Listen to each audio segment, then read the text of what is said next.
Watershed Winery is less than 5 kilometres south of the Margaret River Township on a fertile patch of soil ideally suited to the production of premium wine grapes. Extensive testing of the soils proved so exciting that Watershed Premium Wines undertook the single largest initial vineyard planting in the region. As well as Margaret River's traditional varieties of Chardonnay and Cabernet Sauvignon, Watershed has planted some exciting alternative varietals, including Zinfandel, Sangiovese and Viognier.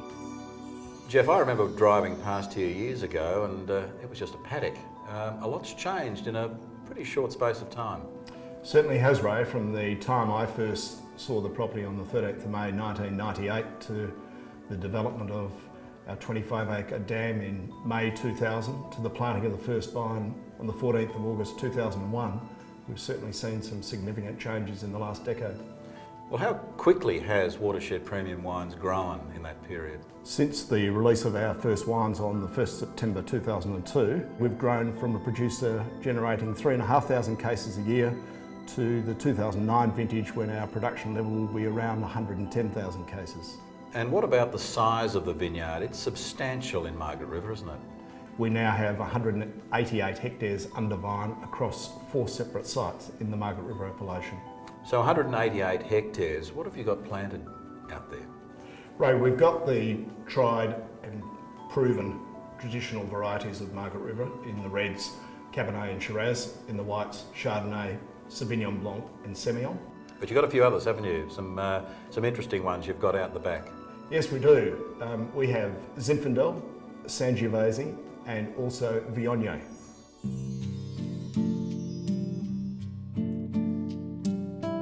Jeff, this is a striking cellar door in a region of striking cellar doors.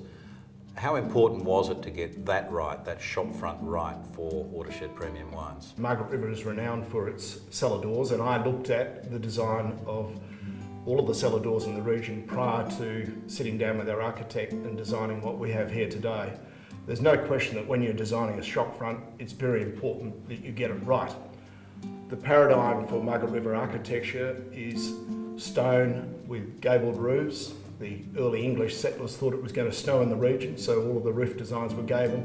And of course, they only had timber and stone to build from. So our design was based on that architectural paradigm, at the same time trying to produce something that was both contemporary and, most importantly, worked. So tell us about some of the features of the cellar door complex. When we sat down and looked at the design, we were acutely aware of the incredible vista that is available on this site. The first thing I did was ensure that we built up the site, the level on which the cellar door and our 200-seat restaurant and cafe is located. And I think another aspect of the design of our restaurant that sets us apart from many other outstanding restaurants in wineries in Margaret River is the fact that we also offer a cafe and a different price point to consumers looking for either something a little bit faster in terms of the time they have available for a meal, or particularly families where the price point is a very important part of the consideration of where they're going to dine. Well, Jeff, it all sounds pretty impressive, and it looks pretty impressive too, doesn't it? You must be very proud with what's been achieved in a very small space of time. Thank you, Ray. Yes, I'm extremely proud, but I must say a great deal of credit for what we see here today rests with the outstanding staff that I have managed to attract to our premium wine business. They've done an outstanding job, and without their performance day in, day out, we wouldn't be where we are today. Which is a pretty damn good place to be. I think we're going to taste some wines. Look forward to it.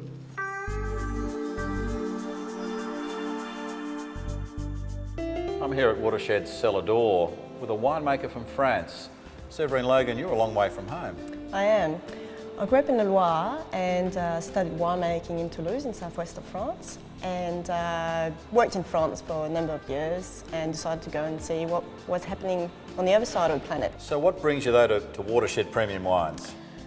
Well, stayed in WA for 5 years, from 96 to 2000, and moved to New South Wales with my husband in 2000 at Rosemount.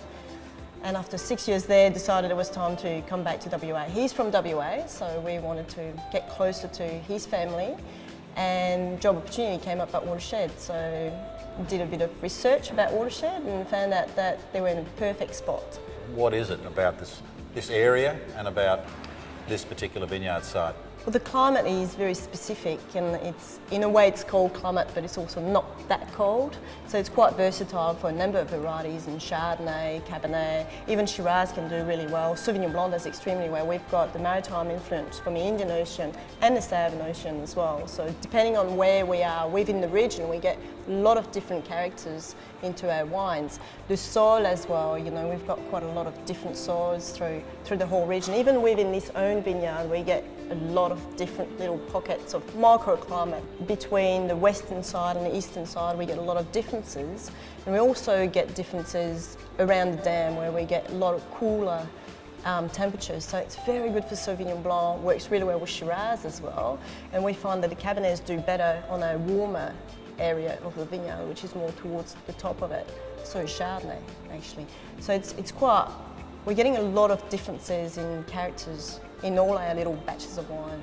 So it's probably the proof's in the wine, so maybe we better have a look at a few of the ranges. Severine, there are 3 distinct ranges under the Watershed Premium Wine brand. Can you take us through those? Yeah, that's correct. We've got 3 ranges. We've got the Shades range, the Senses range, and the Awakening range. The Shades range is really about the varietal characters, the fruit. It's really fruit driven. It's got to be soft, it's got to be fresh in the whites, and in the reds it's going to be really velvety and soft and sweet fruit. The Senses range, we start to introduce more oak in it and more complexity, and in a sense they're more sort of food wine rather than the Shades range, which can be drunk on its own really. And we also have an alternative varietal in the Senses range, so we've got Sangiovese, we've got Zinfandel and Viognier in that range too. Then the Awakening range is really, there's only 2 wines for the Awakening range. It's what we can do the best in Mount River, and we think it's Chardonnay and Cabernet. So they're very small parcels of fruit that are selected from the vineyard and then treated differently and very traditionally. We try to make a wine that's going to age, but also wine that we can actually drink on release as well. So that's really the whole point of the Awakening wines.